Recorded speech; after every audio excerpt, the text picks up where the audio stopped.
प्रवक्ता स्क्रीनिंग भर्ती परीक्षा एवं अन्य सभी शिक्षक भर्ती परीक्षा की तैयारी कर रहे आप सभी प्रतिभागियों को मेरा सादर नमस्कार।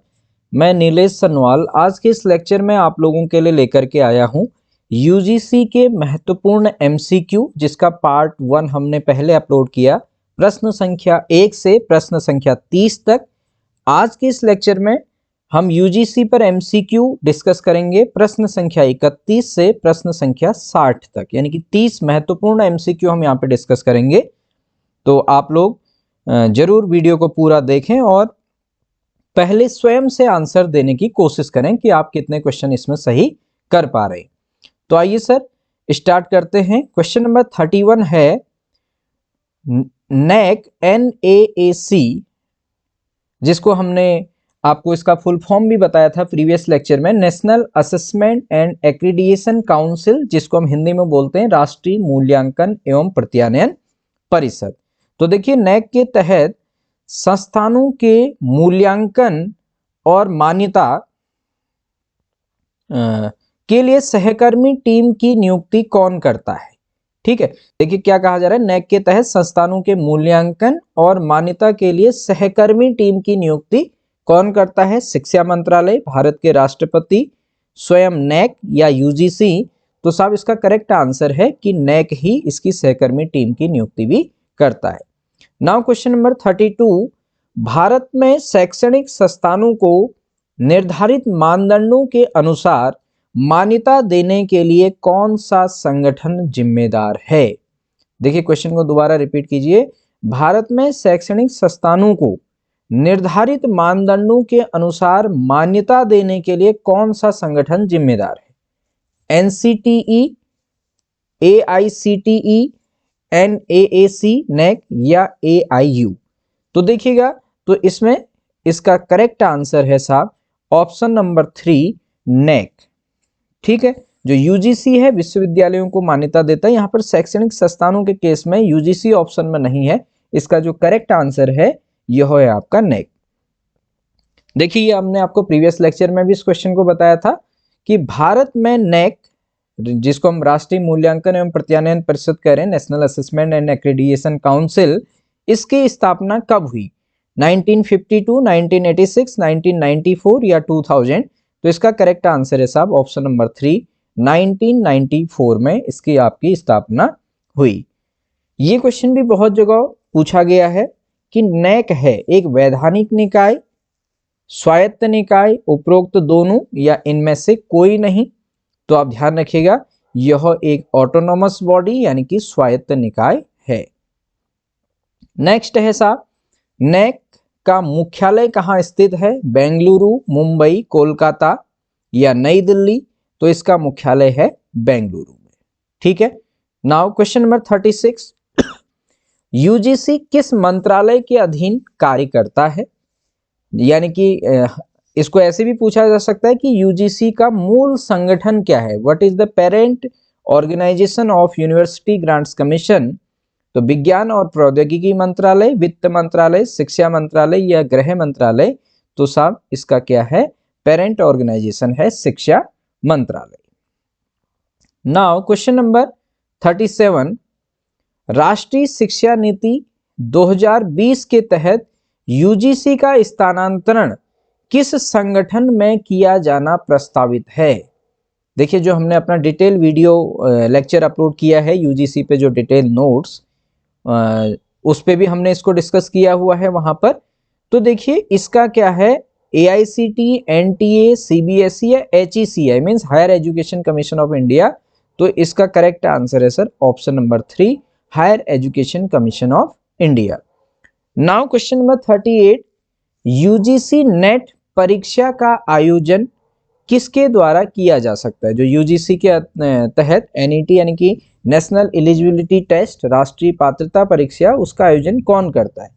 यूजीसी स्वयं करता है यूजीसी नेट को। देखिए दो नेट होते हैं ना, यूजीसी नेट जो आर्ट्स के सब्जेक्ट्स के लिए होता है, एक होता है CSIR नेट साइंस के लिए। जो CSIR है उसका मुख्यालय भी नई दिल्ली है, मैं आपको यहीं पे बता दूं। यूजीसी का भी नई दिल्ली में है।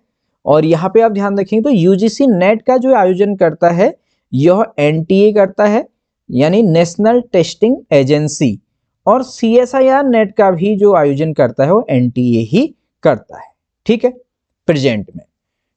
नाउ क्वेश्चन नंबर 39, UGC द्वारा मानव संसाधन विकास केंद्र यानी कि HRDC human resource development centre की स्थापना का उद्देश्य क्या है? पहला, शोध कार्य को प्रोत्साहन देना, शिक्षकों का प्रशिक्षण और विकास, छात्रों के लिए स्कॉलरशिप प्रदान करना, और नंबर 4, परीक्षा प्रणाली का प्रबंधन। तो देखिएगा इसके अंतर्गत जो इसका करेक्ट ऑप्शन हो जाएगा क्या होगा, जरा आप सोचिएगा। तो UGC द्वारा जो मानव संसाधन विकास केंद्र है, इसकी स्थापना का जो मुख्य उद्देश्य है वह उद्देश्य है साहब ऑप्शन नंबर 2, शिक्षकों का प्रशिक्षण और विकास। नेक्स्ट क्वेश्चन नंबर 40, UGC द्वारा जारी की गई ग्रेडिंग प्रणाली का नाम क्या है? तो यहां पे आपको ऑप्शन दे रखे हैं AIU, NAAC, NIRF, NAAC, NIRF या स्वयं। तो इसका जो करेक्ट आंसर हो जाएगा यहां पर ये हो जाएगा साहब option number 2। Next question number 41, UGC द्वारा शुरू की गई स्वयं पहल का उद्देश्य क्या है? ऑनलाइन कोर्सेज प्रदान करना, नए विश्वविद्यालय खोलना, ऑप्शन नंबर 3, विदेशों में शिक्षा को बढ़ावा देना, या ऑप्शन नंबर 4, अनुसंधान फंडिंग।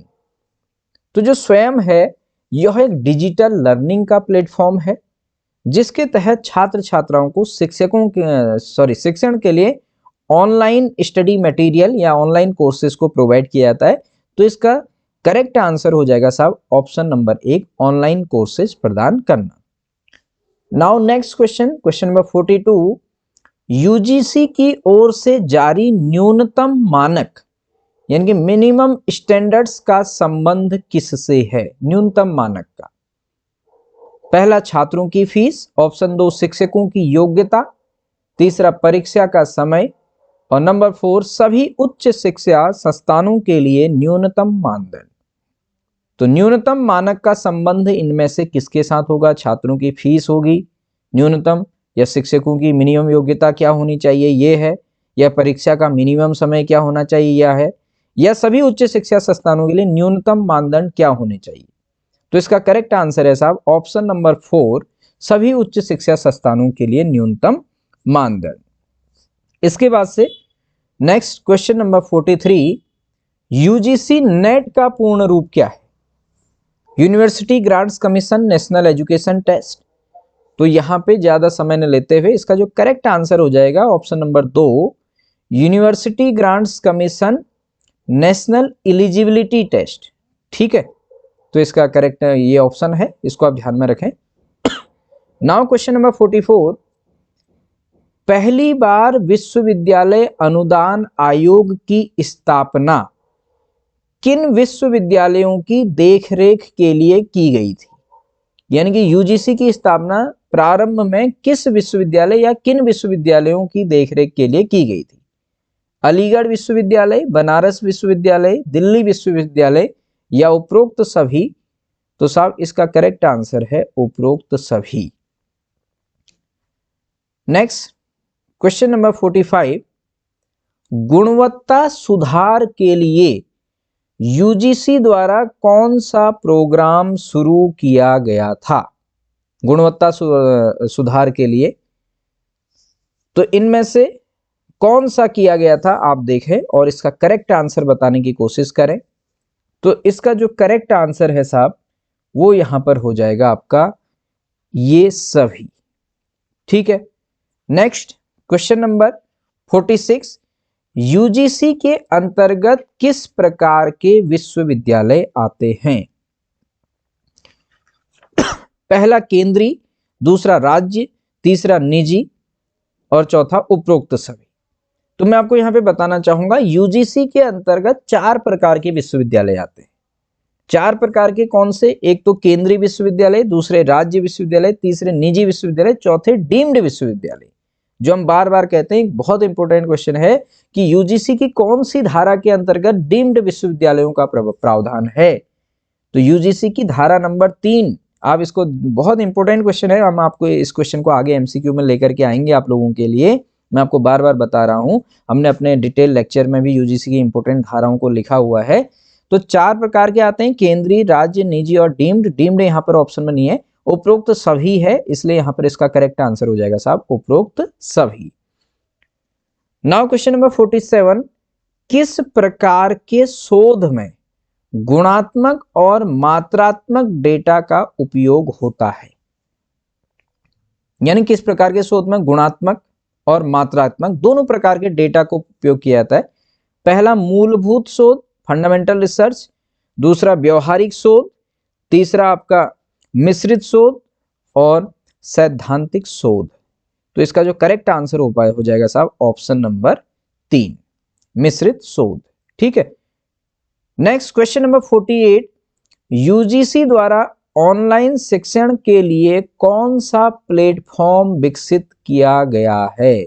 देखिए ये क्वेश्चन में पूछा जा रहा है आपसे, यूजीसी द्वारा ऑनलाइन शिक्षण के लिए कौन सा प्लेटफॉर्म विकसित किया गया है?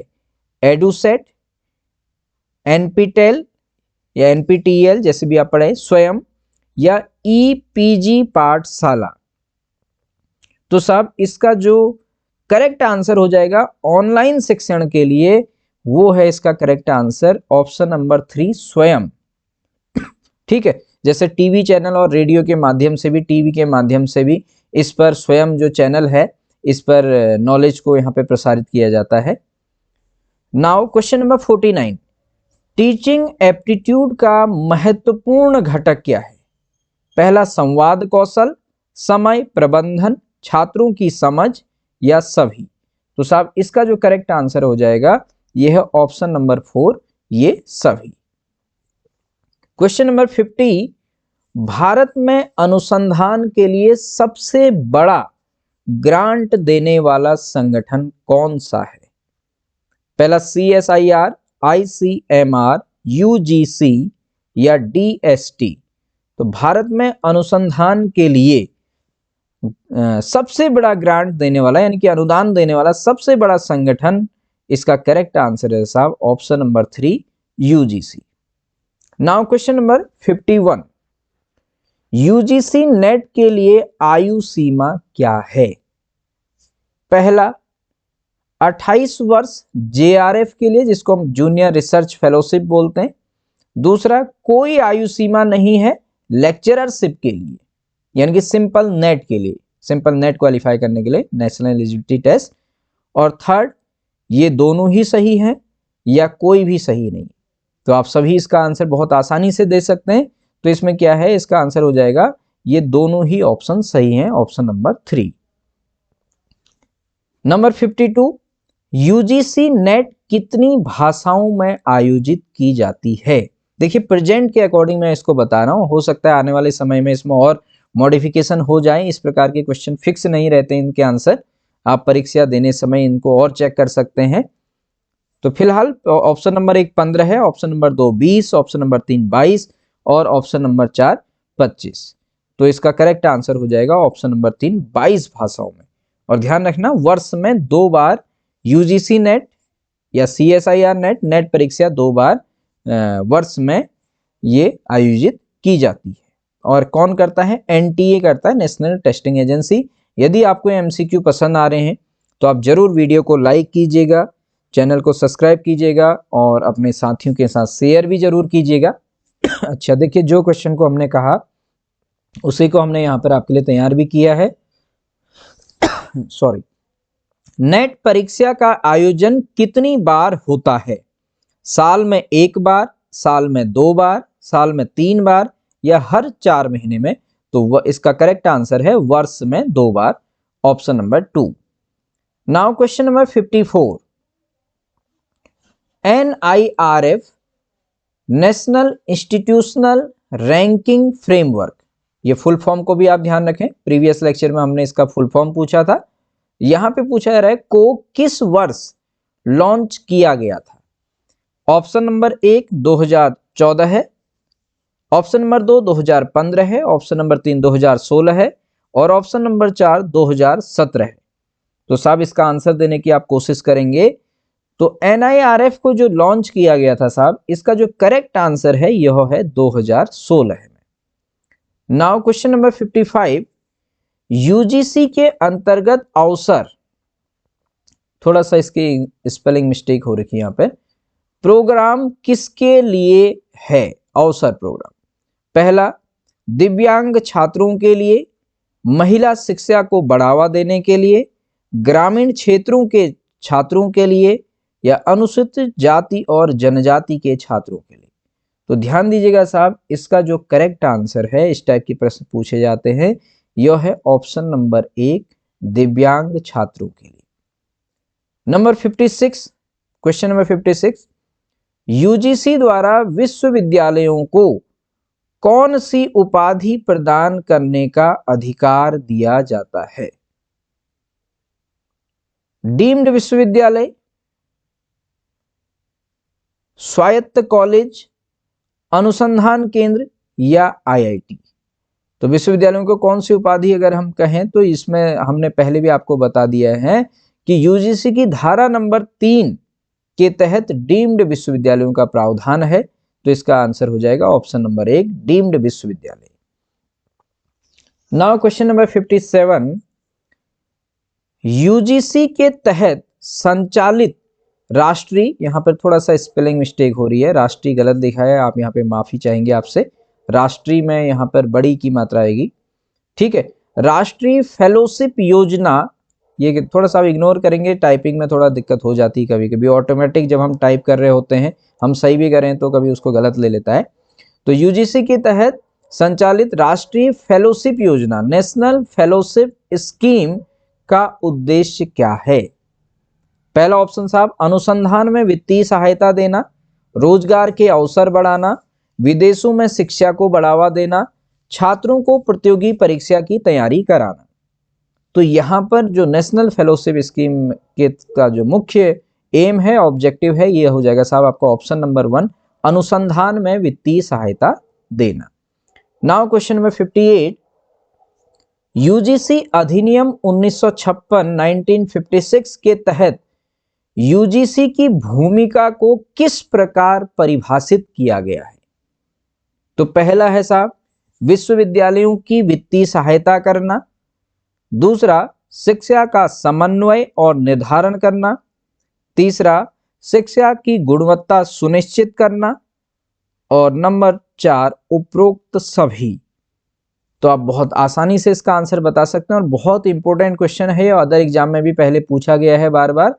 इसका आंसर है साहब ऑप्शन नंबर 4, उपरोक्त सभी।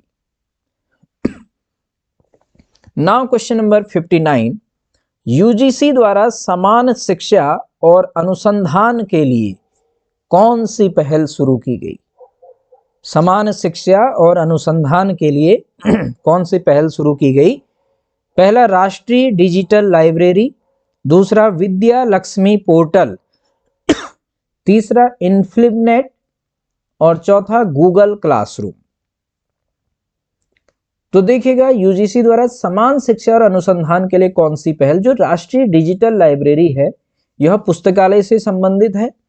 जो यहां पर ऑप्शन नंबर 2 है विद्या लक्ष्मी पोर्टल, ये इसका आंसर तो नहीं है, लेकिन इसके तहत मैं बता दूं विद्या लक्ष्मी पोर्टल के द्वारा छात्रों को एजुकेशन लोन यानी कि शिक्षा पर ऋण दिया जाता है यूजीसी के माध्यम से। आप इसको भी ध्यान रखें, कहीं आपसे ये भी पूछ लिया जाएगा। इस पे भी हम कोशिश करेंगे आगे एमसीक्यू बनाने की। जो विद्या लक्ष्मी पोर्टल है इसके द्वारा छात्र छात्राओं को उच्च शिक्षा के लिए यहाँ पर यूजीसी ऋण प्रदान करता है, हायर एजुकेशन के लिए, ठीक है, और शोध कार्य के लिए भी। और इन्फ्लिबनेट, गूगल क्लासरूम, तो यूजीसी द्वारा जो समान शिक्षा और अनुसंधान के लिए जो पहल है वो यहाँ पर करेक्ट आंसर है साहब ऑप्शन नंबर 3, इन्फ्लिबनेट, ठीक है।